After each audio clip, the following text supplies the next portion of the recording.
Yo, what is going on, guys? Jack here, and welcome to episode 22 of the Tracksuit to the Top series here with Lewis FC in the Vanarama Conference. Hopefully you guys are good. It has been a little while since the last episode, guys, in terms of time period between the matches. Probably the longest time period I've ever done in any episode. It's been about 2.5 months, nearly 3 months. There's been a lot of games played, but there's not been too many of real significance. We've not been on much of a cup run yet. Although we are still in the FA Trophy. If you missed last episode, then you'll know how our fate in the FA Cup was sealed, and it was to a defeat to Crewe, I believe. Yeah, it was. 2-0 defeat to Crewe. Anyway, since then, we have played, as I mentioned, a decent amount of games. How many games we played? 5... About 17 games, roughly. And it's not been an easy period, but we've certainly stepped things up, and we've really upped the tempo as a team and, really started to push on. Anyway, the first result that we had was actually a 1-0 defeat against Stalybridge. It was Danny Elliott with the goal there. I think he used to play for Mansfield. No, he didn't. I'm a liar. He used to play for Forest. But he got the winning goal. You can see we actually had a few injuries. When your two best players, debatably, in Isaac Hayden and Chibola, go off, it's not easy. It's not easy, and it hurt us. So, to be fair, we were probably the better team. A little bit unfortunate on the night, but it was a 1-0 defeat nevertheless. We then drew 3-3 with Nuneaton. Some really good goals here. Zach Answer grabbing us a goal, which has got us a point in this game. He's been a fantastic player, to be honest, since he's come. The former Arsenal trainee we got from Charlton on a free. You can see he's made 8 assists and scored 2 goals in 20 games, which is pretty impressive. He's made a lot of appearances off the bench. You can see there 5 of the 20 that he's made in the league have been off the bench, and he's been a very good player for us. He's injured at the moment with a twisted ankle, but he's going to be back in a few days. A few episodes ago, obviously, we switched to this new view, and one thing I quite like about this is the match ratings that I can show over the last 20 games, because it gives you an idea of if the player that I'm talking about has been playing. So there you go, that was Answer's performance right there, and to be fair, he stepped things up a lot lately. Anyway, in our next game we beat Ebbsfleet 3-1. Good result. We were 3-0 up at half time. Unfortunately, we did let it slip. Ben Bacon getting one of the goals here. Of course, the player who we signed during our first season at the club. He's 18 now. He's developing quite nicely. He's been out injured lately, but he's made a decent amount of appearances this year. 8 starts, 15 off the bench. He's a nice player to have come on off the bench just because he's got such great pace. But all in all, he's certainly improving as a player, and that's really good. To be able to, kind of say the fact that he is improving. You can see here his composure has gone from being pretty measly at 5 or thereabouts, and it's now hovering in the 6 region. A few other attributes have also improved, and I'm hoping that so long as he can keep getting a first team spot as we go through the leagues, that's only going to benefit him more. Anyway, we then drew 1-1 with Wrexham. Marcus Barnes getting the goal for us there. 3-1 win against Aldershot. John Torral, player who we of course signed as a free agent from Arsenal, complained about lack of first team football a bit lately. I've been giving him a few more run-outs. He's been good there, don't get me wrong. He's not been incredible, but we're giving him some chances, and he's been doing okay so far, so we may well start him again today because we have got a few injuries to contend with. We then move on to our FA Trophy run, where we drew 3-3 against Forest Green. Matthew Lewis getting a goal or 2 for us there. You can see they got a late equaliser, and that took it to a second leg, which we did win 3-1 very convincingly in the end. Petrasso, Robinson and Seeger with the goals. Joe Robinson, of course, another player who came in during our first year. A player who's certainly not got as much first team football this year due to the new players who have come in. Because looking at his average rates, he's kind of struggled a little bit this year, but he's still doing okay, and he's still only 17, so he's got plenty of time left to develop. Following off from this, 3-2 win against Chester, probably the best result in this kind of run of fixtures. As you can see, Chibola getting the winning goal in the 94th minute. It's worth noting that Chester are top of the league. I wasn't going to live com that game because it still didn't bear too much significance, but I kind of regret that now because it was an incredible game. Following on from that, we actually got, for the 5th game in a row, 3 goals scored, and this time you can see it came against Barrow. Petrasso, the Italian and Canadian nationality player we signed from QPR on a free transfer, getting some big goals for us. You can see here he's played pretty well as well. He's only played 6 games, but 3 goals and 1 assist. When we've called upon him, he's done a really good job for us this year, and he's a very useful player, as I mentioned when I signed him, to have come on off the bench because he can play on either wing and attack in midfield. The next result was a 2-0 win against Dagenham, another really good result. You can see here Matthew Lewis grabbing a goal in the 47th minute.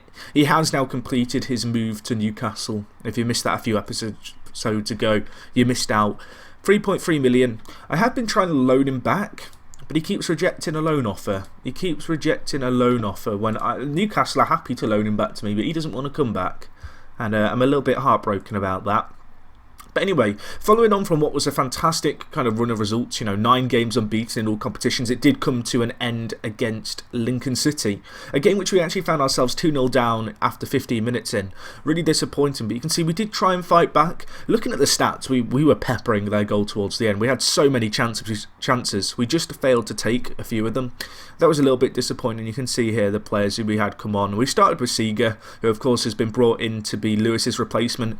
You can kind of see the point at which Lewis left the club, because Lewis was still playing up until the start of January. But since the start of the month, Seeger's come in, and to be fair, he's performed very well, particularly in his last 5 games. Only 1 rating below a 7 is pretty darn impressive, but unfortunately that was a defeat.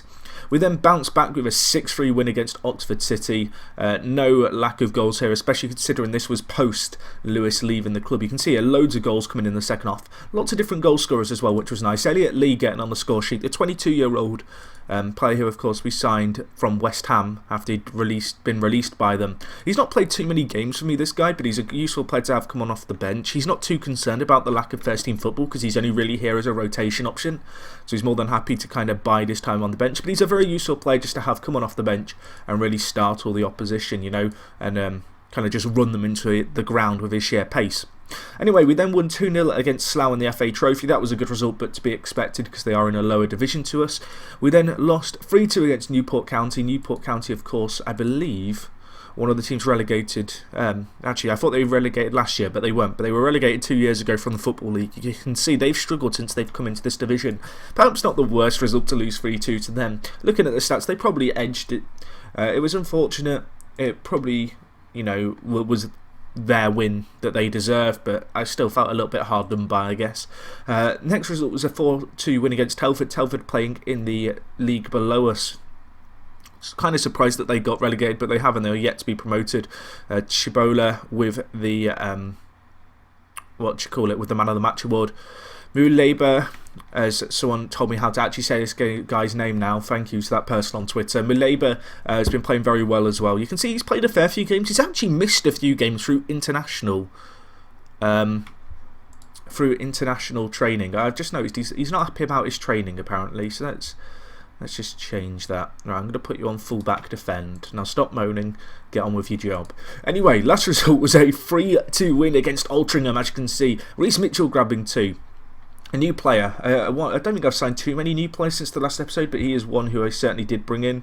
Yeah, he's pretty much the only one we've brought in. You can see here, 21 years old. He was released by Chelsea. The reason I brought him in was with Matthew Lewis leaving at the start of January. I lacked a few backup strikers. If we look at our team here, you can kind of see the squad. You've got to consider that Anta is primarily playing out on the left, so really I only had Seeger, Elliot Lee and Neven. Neven unfortunately just not played much first team football this year. He's just really not stepped up to the mark. We did send him out on loan earlier in the year and he didn't really make an impact for Grays, but we kind of had a few strikers, but a lot of them played in the midfield areas. Players like Marcus Barnes, of course, playing right attacking mid, Answer playing left attacking mid. So I wanted to get in a player to play kind of up front who I could bring on and kind of have as a useful backup. This guy certainly fits the bill. He can also play on either wing, which is rather nice, and his really good pace underlies his overall ability and gives him that edge, particularly in our division where physical stats do play a huge role. But anyway, that's kind of the team and how we've been getting on. You can see here, looking at the injury front, we've actually got a lot of injuries, a painfully large amount of injuries, and that's just down to, again, a little bit unfortunate. Our fixtures have been fairly hectic. You can see here lots of times when we've been playing more than 2 games a week, which for a team who aren't doing too well, in terms of not professional status, team players aren't full-time, is tricky. One other thing to tell you guys about is the fact that, of course, we got all the money from the sale of Matty Lewis. Who the hell is Matty Smith? I don't even know. Answers on a postcard. But we got all the money, obviously, for his sale. We've actually got about, I think it's 40k coming in each month for the next 18 months, which is really nice. That's going to help cover pretty much half the wages each month for the next year and a half. If we look at our clauses here, you can see it. So Matty Lewis, 41k for the next 17 months. That works out at about £750,000, which is a decent amount to be receiving at this level. We'll be playing Newcastle in a friendly, and we also get 35% of Matthew Lewis's sell-on, which is kind of a nice little deal, I think. Obviously, it pains me to see him go, but it was for the greater good. Anyway, looking at what's happened in terms of since then, I've looked to reinvest the money, and you can see here professional status is coming at the start of next year, which is fantastic news. Regardless of if we could fight for promotion or not, that's really good news. Training facilities and youth facilities both set to be improved for October this year, which is nice. And yeah, it's kind of looking rosy now. You know, we're improving. The board are a little bit disappointed with the departure of Matty Lewis. Apparently, they can't believe we let him go. It's worth noting that he did become the top league goal scorer for Lewis in our club history during his time there. 68 goals was enough to get him that record as record league goal scorer, and he got it right before he left. So that was kind of nice. But I mean, looking at the signings, it gives you an idea of how big an impact some of the players we've bought this year have had. You can see there've been really, really positive reactions by the fans, and that's good to see. So anyway, that's a little bit about what's going on behind the scenes. So really reinvesting that money wisely. We've also increased our youth level. I don't think there's too many more things that I could improve with the money that we have at the moment. But, you know, just starting to progress the club a little bit. You can see here, looking at our wage budget, it's set at £18,000. We actually have a decent amount of that left over, and with a day or two left of the transfer window, I may look to reinvest that. But anyway, today we're playing Wickham in the league. We actually have them in the FA Trophy as well, but I'm going to be focusing on the league game because, to be honest, the FA Trophy doesn't really mean a lot to me. I'm sorry for fans of non-league who love the FA Trophy, but it's not my jam. Looking at the league here, this is where things do get interesting. So Wrexham in 6th to Chester in 1st are separated by 4 points. We find ourselves right amongst all these teams, and it's worth noting we do have the best goal difference in the division. That's largely down to the fact that we've scored 73 goals, which is ridiculous. So all in all, things are looking pretty rosy on that front. Really, if we could get a win today against Wickham, close the gap on them to 1 point, hope maybe Chester slip up, we're right up there with a title chance. Looking at the kind of player stats here, you can see most assists. Jake Hesketh is right up there. I mentioned when I signed him that I thought he'd be an important player for us, and he certainly proved to be just that. Obviously, we changed our system a little bit recently. It's kind of still evolving the system. This is now the tactic that I'm playing. It's a little bit different to, I guess, how we started the year with the 4-2-3-1. You'll notice that the wingers are now inside forwards. We're playing with an attacking centre mid and then one playmaker with Isaac Hayden playing the kind of defensive midfield role, just holding the fort, I guess. Our fullbacks are no longer set to attack, and they're no longer set to look for overlap because they were getting caught a little bit out of position, and that was contributing to a lot of goals being conceded. To be fair, goals conceded is still an issue for us, but right now we are outscoring a lot of our opposition with our superior quality in the final third. But anyway, I think that's everything. I mean, we've got a lot of injuries to contend with today, but a win here would be absolutely huge. It would give us a chance to close the gap on Wickham and Chester at the top of the table. Obviously, if Wickham win, they pull 3 points ahead, which would be pretty painful, but I'm hoping we can get something here. A few injuries. Barnes, I'd like to play, but he's out for a few weeks yet, I believe. Ben Bacon's back in a few days, but he also misses out. Chibola is unfortunately out with a stub toe for 2 to 4 days, which is a bit of an annoyance because it's a stub toe. But all in all, we have a very strong squad at our disposal. I'd say Wickham probably are the strongest team in this division in terms of their actual squad. Chester have been just performing very, very well. But yeah, we have a real chance potentially here to close the gap on Wickham. So I'm going to encourage the players here. We owe Wickham after the last result. I believe last time I played them it was a live com and we lost 2-1. So I'm hoping that the boys can really step things up here. You know, put them to the sword potentially. But we'll see how we get on. Obviously, we have a very different squad to the last time we played them. We are on some really good form. You know, we've only lost a handful of games really since we brought in a lot of our new players. Players like Reece Mitchell obviously coming into the squad with players like Barnes injured. And as I mentioned when I was talking about having signed him, he's got some decent pace, and he did score 2 goals on his debut. I believe this is only his 2nd or 3rd appearance for the club, so hopefully he can make an impact there. But we'll see how we get on. Looking at this here, looking at the stats, Wickham probably having the better of the play, but neither team really shining here. Mitchell, use your pace, my son. Get the ball in. Steger, he squeezes it in.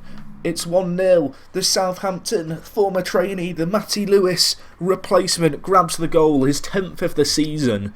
And he is looking like a very good player for us. We needed that replacement goal scorer. When I brought him in, he perhaps didn't get as much first team football as I'd like because of the fact that we were playing, obviously, with Matty Lewis in the side, and I wanted to make the most of his just incredible talent. But Ryan Seeger right now is looking like an absolutely superb player for us. That is a great goal for him. He's not looking too good on the condition front, but hopefully he can see that out. Looking at the stats, Wickham are certainly having the better of the play, and they're on the attack here right now. Johns whips in the ball, Wall with the header. It's a goal. It looked offside to me, but it's not going to matter because they've scored. Looking at it, Wickham are actually playing a little bit better than us right now, so I'm actually going to try something. I'm going to go to counter. I'm going to play more direct. I'm going to take us off play narrow as well. And I want us to kind of look to hit them on the break. We've got some very fast players in the final third, and right now Wickham are just having so much of the ball. There doesn't seem too much point in playing attacking and really pushing up if we're not going to have any of the ball to be kind of attacking with, I guess. So we'll make those changes, see if they can, serve us well. We are going to look to use the pace in the final third to really hit them on the break. I'm going to just tell the players they still owe Wickham. You weren't bad, but you can improve. You weren't bad. I have faith in you. Look at that. They're all loving it. If we could get a point here, that would still be a very big point against the team in second. Although, because we're at home, I'd perhaps like us to get 3 points. But right now, Wickham are having the better of the play. It's hard to dispute that. And as a result, we've got to look to mix things up a little bit. Looking at it, Joe Robinson getting booked, which is certainly less than ideal. Still going to stick with our counter-attack mentality. At the start of this half, Wickham haven't done anything with the ball, so that's a fairly promising sign. We are getting a few players getting bookings and warnings, however, which is a little bit concerning. I might look to make some changes here. Looking at it, a few players are a little bit tired. I've not got tons of options on off the bench just because of all the injuries we've got, particularly to attacking midfielders. So I can't really do too much in terms of changing, I guess, our shape in the midfield area. You know what? I'm not going to make any tactical changes. I've not got the options off the bench because we've lost so many of our kind of bigger players. Okay, I'm forced to make a change. Excellent. Well, Elliot Lee, you are going to move in. I'm going to do something a little bit different, I think, actually, because I've not got the wide options to bring in. We're gonna mix things up. We're gonna go with something like this, and just change the system a little bit. Play a little bit narrower. Look to hopefully catch them out. I'm going to move Lee to play on Poacher, I think, because he's got some incredible pace, and I'm hoping he can use that and maybe squirm and find a little bit of space with his pace. But yeah, I think we're going to go with that. What are my instructions set to right now? Let's play exploit the middle, just because we're now going to be packing the midfield a little bit. Unfortunate, that injury. Hopefully that's nothing too serious to Reece Mitchell, because as I mentioned, he did score 2 on his debut and he was looking like a very good little free transfer, having been released from Chelsea. But we'll make some changes as appropriate. Looking at the stats, certainly the second half we've been the better team. I'm going to switch to attacking just for the last 5 minutes. But to be honest, I'd be pretty happy with a point here against Wickham. It's not been the most exciting game to live com, just because there's not been many chances. But it's an important point. And that's a point that could, serve us well come the end of the year. It's important not to lose this game, because that would have potentially meant that we lost ground on the teams at the top of the table. Looking at it here, Chester do have their game still to play, but we've actually moved up in the table. Teams around us didn't get on too well from the looks of things. You can see here who Dagenham, Wrexham, looks like they slipped up. Wrexham drew 2-2, Dagenham lost 2-0. So that is actually a very good result on the face of things. Gateshead drew as well, so we haven't lost too much ground on the teams around us, so hopefully we can make that up. But an important point, it's unfortunate that we couldn't get that win over Wickham, because to close the gap on them to 1 point would have been very, very important. But regardless, I'm still pretty happy with that result. And anyway, that's going to wrap things up for today's episode, guys. Hopefully you enjoyed. Let me know what you make of the reinvestment. Is it a smart move for me to invest a lot of the money from the Lewis transfer into the facilities and stuff? I kind of feel like that's something I perhaps neglected when I did the FC United and Manchester save, so I'm determined to keep our facilities constantly being upgraded, particularly whilst we progress through the league. Let me know what you think. And other than that, guys, that is going to wrap things up from me. If you enjoyed this episode 22, smash the like button. And other than that, I'll see you guys next time for episode 23, where we will be taking on someone. I've not decided yet. So I'll catch you guys then.